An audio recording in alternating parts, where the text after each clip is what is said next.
నిజంగా ఈ మిల్లర్ బాడకావులు అంటే కొంచెం వాళ్ళ కష్టం తెలియదు. వాళ్ళకు రైతు అంటే ఒక పొలంలోకి దిగి ఒక రైతు పండించిన పంటను పండించడానికి ఒక రైతు పడే కష్టం ఈ మిల్లర్లు పెట్టుకున్నోడికి, ఫ్యాక్టరీలు పెట్టినోడికి ఏం తెలుస్తుంది చెప్పుండ్రి. ఆడికి ఒక మినీ కార్పొరేట్ వాడనమాట. ఒక మినీ కార్పొరేట్ వాడికి ఒక ఫ్యాక్టరీ, ఒక మిషన్ ఒకటి ఉంటుంది. ఇక వాడు దాని నుంచి దందా చేయాలనుకుంటాడు.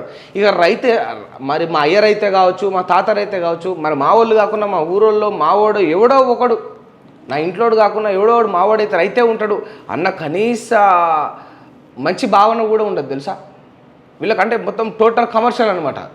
ఇప్పుడు ఈ రైతులు ఇట్లా ఇబ్బంది పడతారు కదా, మరి జోకించుకునే కాడ, కులిపించుకునే కాడ, ఒడ్లు పట్టించే కాడ, మీకు అమ్మే కాడ ఇన్ని బాధలు ఉంటాయి. వీటికి ఎందుకు ఒక మంచి పరిష్కారం అనేది వెతకరు? ఎందుకు వెతకరు చెప్పుండ్రు? అసలు ఏం పాపం చేశారు నిజంగా? అసలు రైతుల సమస్యలు పూర్తిగా తీరినా చిన్న చిన్నవి వీళ్ళ అండర్లో ఉండేటివే.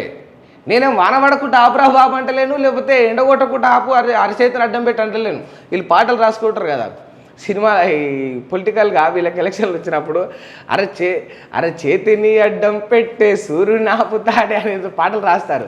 అగో అట్లాంటివి చేయమంటలేను. మరి ఆ పాటలలో చెప్పారు, మరి మీరు చేస్తారా లేదా నాకు తెలియదు. అవి కూడా మేము కోరుతలేం కదా.